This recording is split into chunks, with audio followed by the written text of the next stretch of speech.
जरा सोचिए, क्या आपने कभी सोचा है कि ये दुनिया, ये सभ्यता जहां हम आज खड़े हैं, ये सिर्फ एक पड़ाव है, एक अनवरत चक्र का हिस्सा, जहां हर शुरुआत का एक अंत निश्चित है और हर अंत एक नई शुरुआत की आहट लेकर आता है।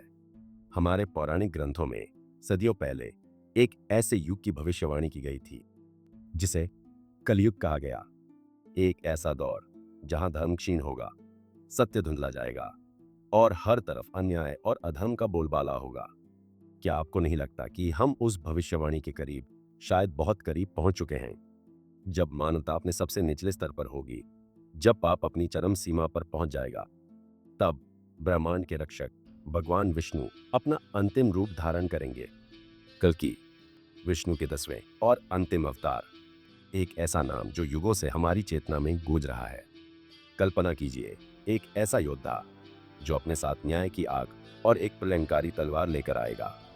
उनका वाहन दिवदत्त नाम का एक श्वेत अश्व, जिसकी गति बिजली से भी तेज होगी, और हाथों में एक चमकती हुई खड़ग जो अधर्म और पाप का नामो निशान मिटा देगी। पर सवाल यह है, कलयुग का अंत कब होगा और हमें कैसे पता चलेगा कि उनके आने का समय नजदीक है? पुराणों में, विशेष रूप से कल की पुराण और भागवत पुराण में, उनके आगमन के कई संकेत बताए गए हैं। जब प्रकृति का संतुलन पूरी तरह बिगड़ जाएगा, नदियां सूखने लगेंगी और धरती अपनी सहनशीलता खो देगी। जब इंसानियत का पैमाना गिर जाएगा और हर कोई सिर्फ अपने स्वार्थ के लिए जिएगा। और सबसे दिलचस्प बात, उनके जन्म की परिस्थितियों को लेकर भी रहस्य गहरे हैं। कहते हैं उनका जन्म शंबल नामक एक पवित्र गांव में होगा, एक ऐसी जगह जिसे आज भी पूरी तरह से खोजा नहीं जा सका है। वो एक ब्राह्मण परिवार में जन्म लेंगे, नाम होगा विष्णुश, और अपनी युवावस्था से ही वे असाधारण शक्तियों के धनी होंगे। उनकी शिक्षा और प्रशिक्षण सिर्फ युद्ध कला तक सीमित नहीं होगा, बल्कि वे धर्म और न्याय के गहन ज्ञान से भी परिपूर्ण होंगे। कलयुग के अंत में जब अधर्म अपनी पराकाष्ठा पर होगा, तब कल्कि का अवतार होगा। वे उन सभी राक्षसों, उन सभी दुष्ट शक्तियों का संहार करेंगे जिन्होंने धरती को दूषित किया है। क्या आपने कभी सोचा है कि एक अकेले योद्धा के लिए पूरी दुनिया से पाप का सफाया करना कितना बड़ा काम होगा? यह सिर्फ शारीरिक युद्ध नहीं होगा, यह चेतना का, विचारों का एक आध्यात्मिक शुद्धिकरण भी होगा। जैसे एक पुराने घर को साफ करके नया बना दिया जाता है, वैसे ही कल की इस दुनिया को भी शुद्ध करेंगे।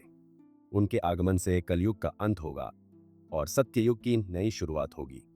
एक ऐसा युग जहां सत्य, धर्म और न्याय फिर से स्थापित होंगे, जहां हर प्राणी सद्भाव में रहेगा।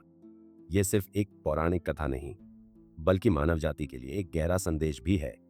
यह हमें बताता है कि कितनी भी अंधकारमय परिस्थितियां क्यों न हों, अंत में हमेशा प्रकाश की विजय होती है। शायद कल्कि का इंतजार करने से ज्यादा जरूरी है खुद अपने अंदर के धर्म को जगाना और इस दुनिया को उस नए युग के लिए तैयार करना, जिसकी नींव हम आज से ही रख सकते हैं।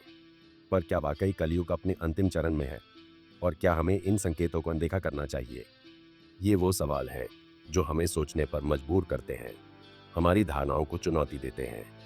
कल्कि का आगमन केवल एक विनाशकारी घटना नहीं, बल्कि एक अंतिम सुधार, एक दिव्य हस्तक्षेप है जो ये याद दिलाता है कि ब्रह्मांड एक संतुलन में चलता है और हर कर्म का फल मिलता है।